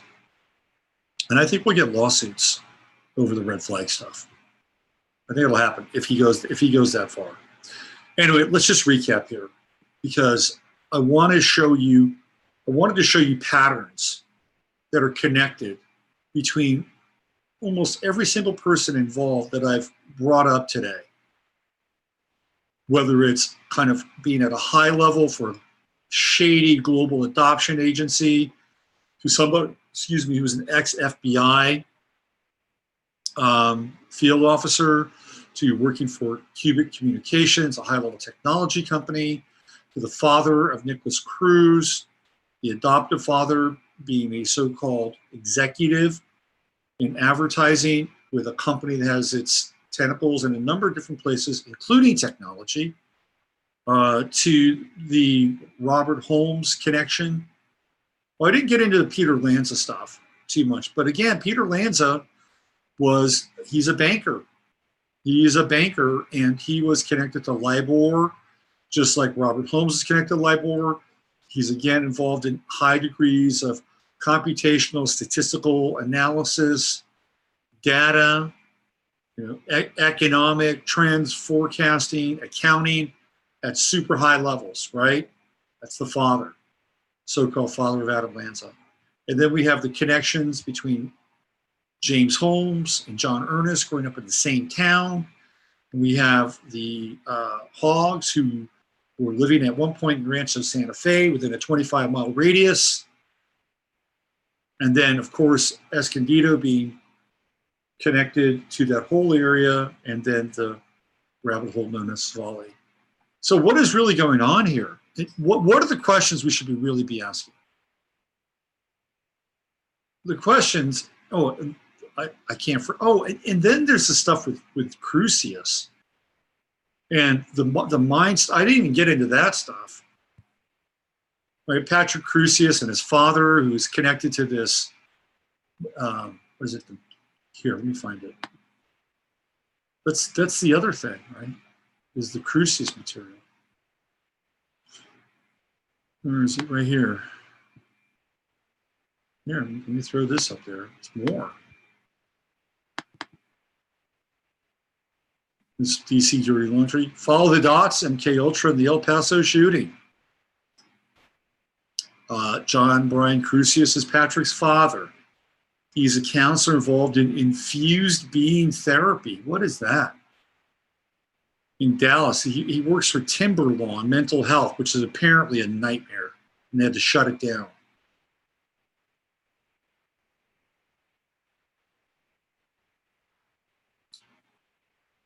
So Timberlawn closed in early 2018. The psychiatric hospital was investigated for patient abuse, including rape. Timberlawn is owned by Universal Health Services, a Fortune 500 company. In 2016, BuzzFeed ran an expose showing the corporation is responsible for a number of questionable practices at its nationwide facilities. In addition to accusations, UHS defrauded Medicare. The report lists a number of serious violations, holding patients solely for financial gain.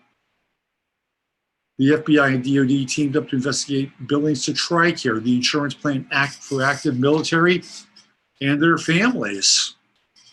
Concerned by the use of psychotropic drugs on military personnel and veterans, the Citizens Commission on Human Rights International complaints noted that UHS, the same company who is the holding company for Timberlawn, developed a Patriot program providing treatment for active duty members in the armed forces, veterans and their families, and they also are treated in UHS behavioral facilities.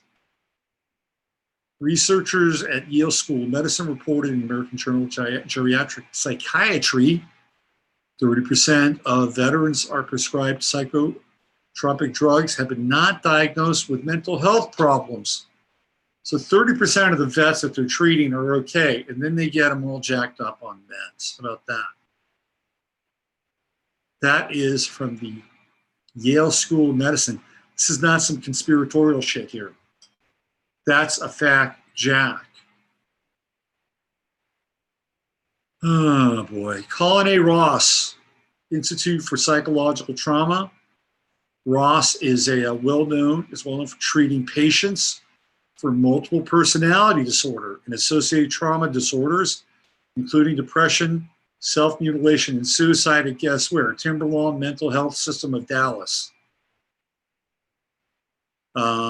Let's see, during an interview with the Higher Side Chats, that's Greg's show, Canadian academic psychiatrist talked about taking up residency in Texas. That became the gateway to his involvement in the study of satanic cults and the first-hand accounts from patients detailing their victimization. Through military intelligence testing programs, Ross began investigating Project Bluebird, Artichoke, MK Ultra, and MKFOFTEN, or MK Often.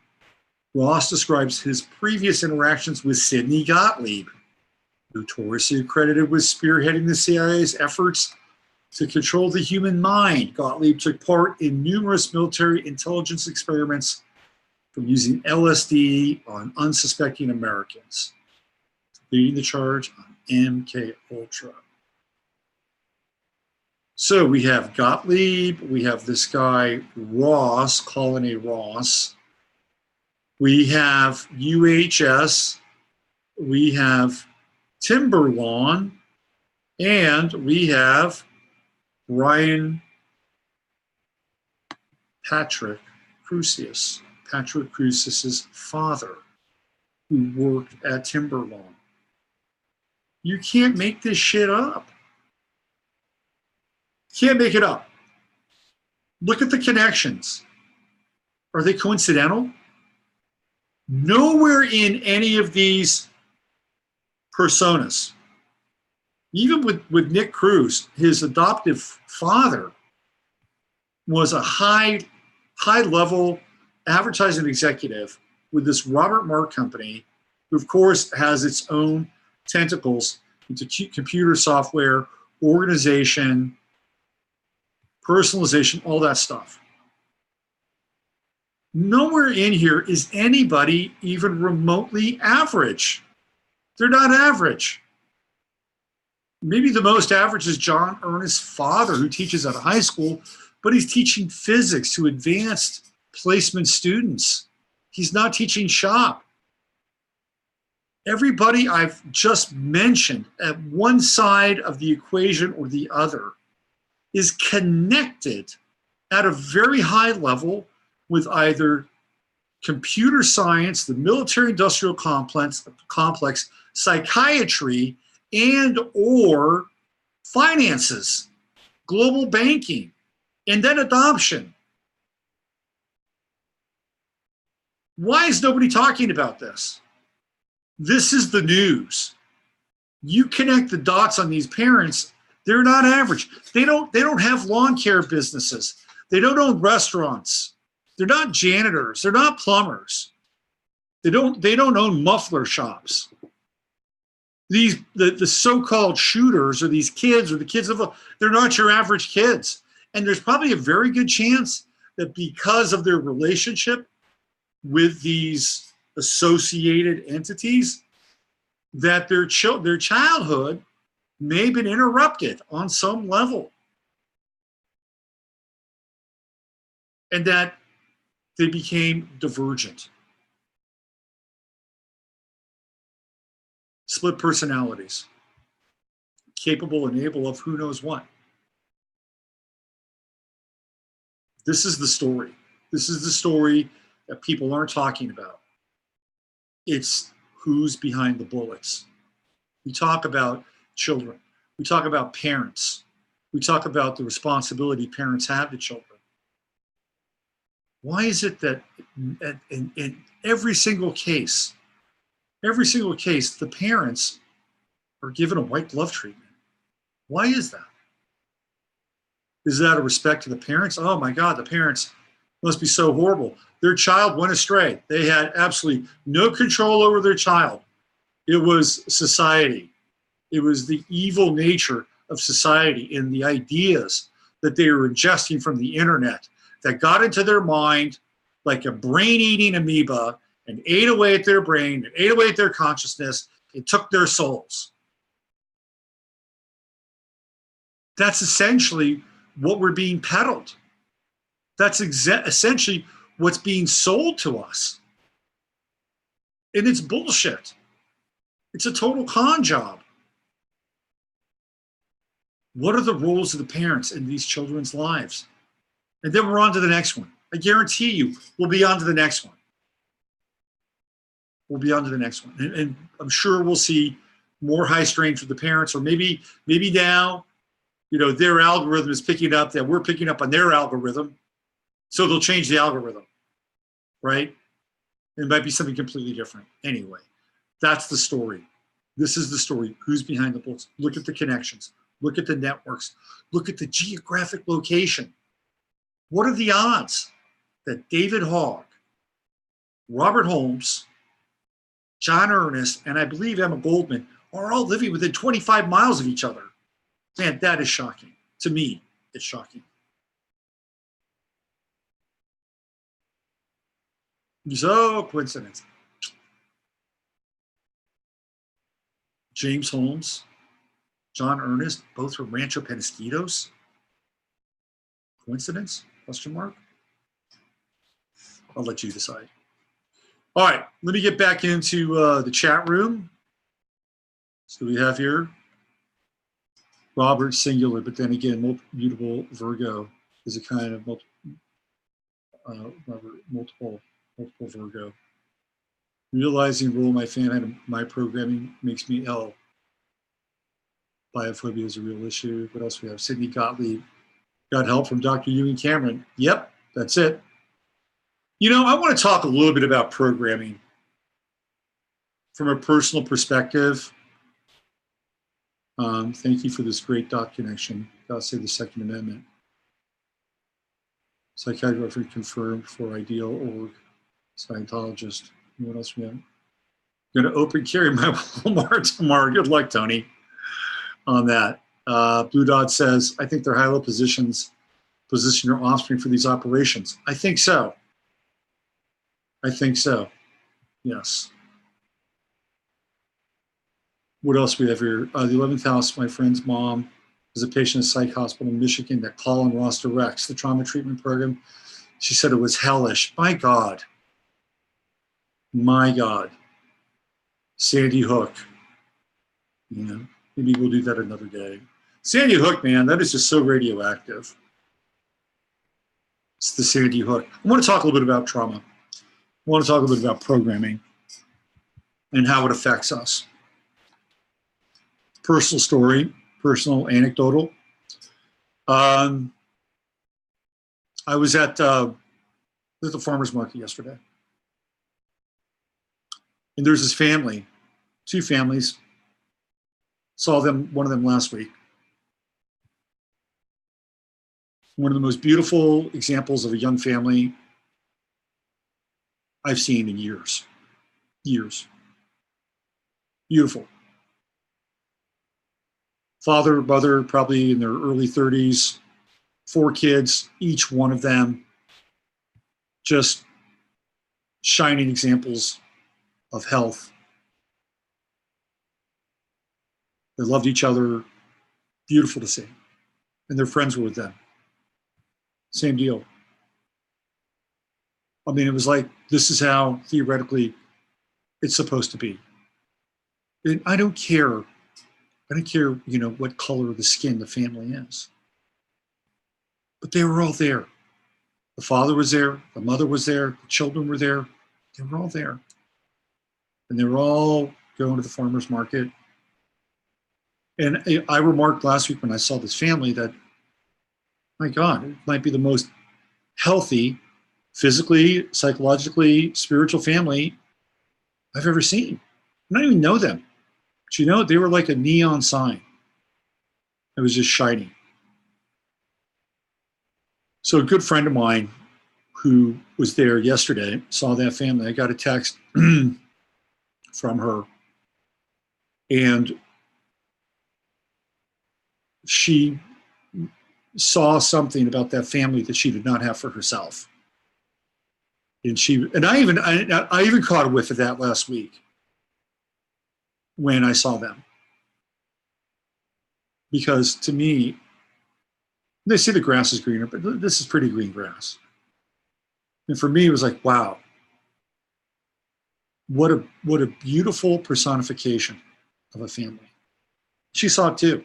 It had the same effect on her as it had on me. I began to question my life, I began to question some of my choices, and I've been going through a spiritual and psychological and physical detox over the last year. That's been a significant part of my life. And it's not like just one day I decided to do it. This has been ongoing.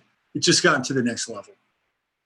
And she basically almost broke down crying over text, over the visceral impact that family had on her because of her sort of, how do I say this, scattered peregrinations, across the planet, across her life, without rooting, without grounding. And there's no judgment there because we learned certain things about our experience. And maybe in some ways that's the way it was supposed to be. But I will say this, that based on what I know about her and her upbringing, she did not have a snowball's chance of hell of creating a family like that. No, there's no way. No way she's going to create a family like that because I know about her background. I know intimately how she grew up. I know about the divorce that took place. I know about the cast of characters that came into her life. I know a ton of stuff. And she did not have the modeling, interesting word in this case, she did not have the modeling in order to have that. Now here she is in her 40s and she's looking at that. She has a child, it's a great kid. But, that family got atomized. So it's just her and her daughter. She saw that family and it sent her into a state of grief about her past, her life, her choices, and the trauma that was involved in getting divorced and all the shit that goes along with it. That's a traumatic event. And guess what happens? All the psychological sewage gets poured into it, right? You get these kids who are traumatized. What's going on? What's happening with my mom? What's happening with my dad? There's new people. A lot of times the new people are wild cards. There's people associated with those new people. You guys know the story. All of a sudden there's a split in the individual. They're split literally between two parents, and in comes the psychological sewage, the programming, and they get programmed. So there's very little chance that she could actually have that kind of a family. I'm just telling you, that's the way it is. It's not impossible. It's not impossible. People, there are outliers, there are mutations. My childhood, I gotta tell you, man, my childhood was pretty intense. It was pretty intense. And I'm an only child, and I grew up in a very, very close confines of two people who had horrible childhoods, like really bad.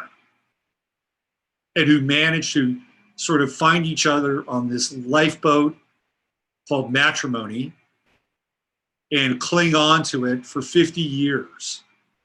And through that 50-year process, I witnessed some very dark moments in both of their lives. And as that was going on, as I was young, 5, 7, 6, 7, 8, 9, 10, 11, 12, right? When that was going on, what else is going on? I'll give you an example, right? I'll give you an example of the trauma and how it works. So in 1969, I was living in Southern California. We had moved there. My father had gotten, a new job. Gotten a new job. And it was a job that he was ill prepared for. It wasn't his gig. And he couldn't take failing with this job. Became a failure. It was the first time he experienced hardcore failure. And he was a Leo. He didn't experience it well. He did not experience it well. And we had to wind up leaving Southern California under not so great circumstances. Right? That was my 5th school in 1 year. I would ultimately wind up going to another school. It would have been my 1, 2, 3, 4. I went to 4 schools in 1 year. 1969. 68 to 69, 4 schools in 1 year. So what's happening in 1969? The world is going to hell. It's going to hell. We've got the Manson family. We've got the Zodiac killers. We got everybody, right? We got everybody. The world is going to hell in a handbasket. Altamont's coming. Jim Morrison. We've got Patty Hearst and Simbi. Man, I lived in California. I watched the firefight that took place with the Symbionese Liberation Army. I watched them torch that place on TV. Patty Hearst used to come into the Walgreens that I worked at after it was all said and done. She came into the Walgreens I worked at a couple times. Everybody's like, Patty Hearst is here. Patty Hearst is here. Shopping. Anyway, what happened? Right? We all experience trauma. It's part of the game here. And what's happened is it's only gotten worse. It's only gotten worse. Now every day we get the sledgehammer of trauma 2 or 3 times a week now. Trauma is being blasted out at you 24/7 through multiple channels through the multimedia verse, okay? It's Trauma City 24/7. Meanwhile, they're running programs simultaneously 24/7. It's called psychic driving, by the way. And heaven help the children who are growing up now. Heaven help them. Because they've got a tough road. They've got a really rough road. And it's taken me a while to understand the level of programming that was involved in my evolution. And some of it was interesting and cool. And some of it, man, took me into some very strange places, some very dark places. It brought me here. I'm here now, and I'm happy to be here now. And I'm happy to have learned what I've learned. But, those are different chapters in my life. And as I get clearer and get more lucid about what's going on, I look back on certain things. I'm like, I was really just kind of being played. And even when I thought I was being innovative or experimental or on the edge, how much of that was really me, or how much of that was me being triggered to go down those places? And ultimately, I always seemed to be able to get out of them. I was always able to kind of like untangle myself from that thing and come back to some other place. And that I've always had. And I think that exists in all of us. But I'm telling you, man, this trauma thing is big. It is really big. And I get it. On some level, when the snowflakes are crying and they talk about having their safe space and their puppies and all that, I kind of get it on some level, because sometimes the trauma can be very intense and deep. And sometimes it's the word I'm looking for. It's excessive. It's over the top. Doesn't even have to be there. So you all have your own stories about trauma. It's all played a role in each and every one of your lives.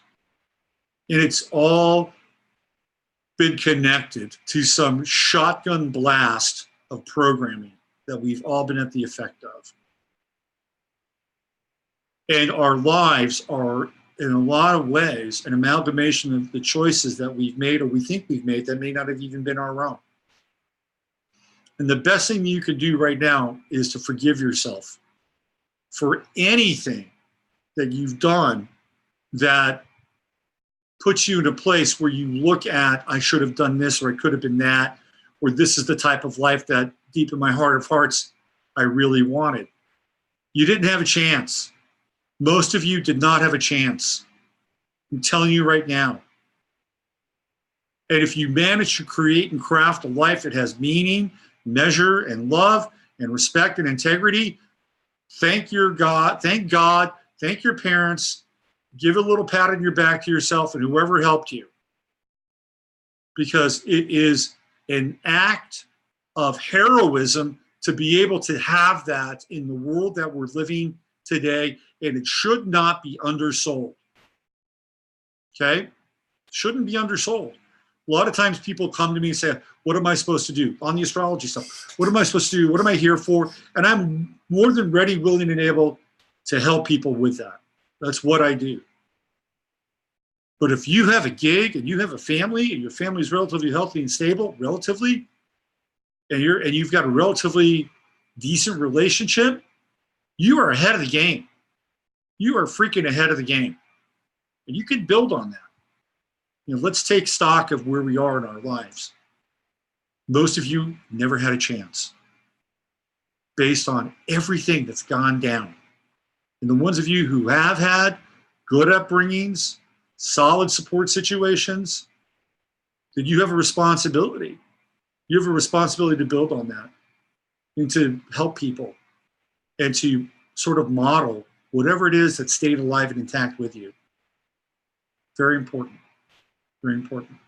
So for all of you out there who are sitting in judgment of what you have or don't have, or who you're not, who you are, forgive yourself.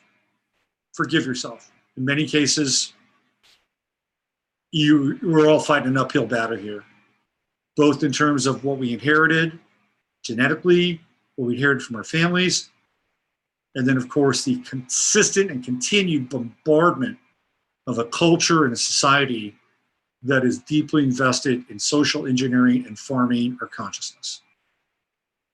Okay?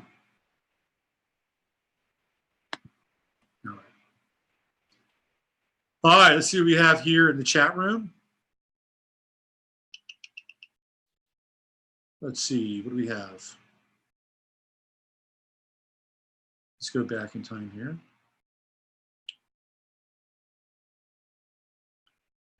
There's a lot of sharing going on. I know about Smith Month. Yep, I do. Let's see. Spiral, Cosmos, Art. That's Steven. Steven's a really good astrologer, by the way. I have my own anecdotes of PTSD programming links sent your email long ago. That's right. I remember seeing those. Okay, I don't feel suicidal. So any child also raised claustrophobic with two severely damaged people. Yep. I'm a Leo, and I've been failing for years. Got to get good at it if you want to be at your best. That's funny. Dad is a professional SOB. Let's see what else. Traumatized mind is a malleable mind. Yep. Thanks, Raven Rain. Love you back. We were complete experiments of the times. Absolutely.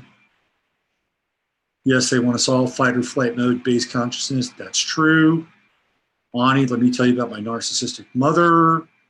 We got my trauma came from my 5-year-old brothers and sisters. Parents were busy elsewhere. Father was busy caring for a quadriplegic mother. What else do we have here? Thank you for sharing. I'm telling you right now, man, these are really, really challenging and difficult times. But you know what? We're waking up. We're waking up. This is the beautiful thing.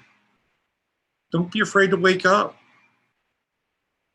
You know, once you get there, life gets really interesting once you get there.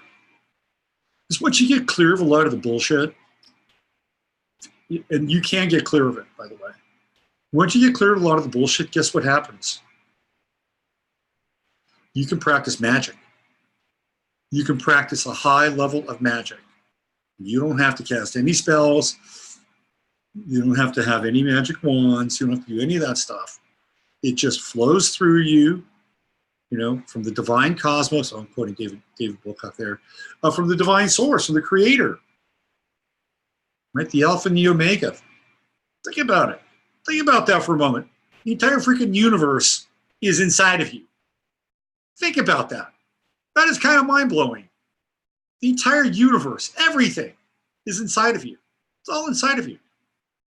And once you start to clear away the rubble and start to move past a lot of the trauma and start taking care of yourself and doing all the things that you need to do in order to not only survive and thrive, but guess what? You get to go next level. You get to go next level. And that's where life gets really interesting. And think about it, you know, a whole society of us going next level. Man, it's just, I mean, it would just be, we'd be like just a solar laser, right? We'd just all be like this solar razor that would just be blasting out the cancerous cells of just contagion that's infected our systems, our families, our way of life. So let's all agree to get to the next level. Let's all get there together. All right. This is Robert Phoenix. You've been watching the Friday FARcast. We took quite a journey today, I think. 100 people watching.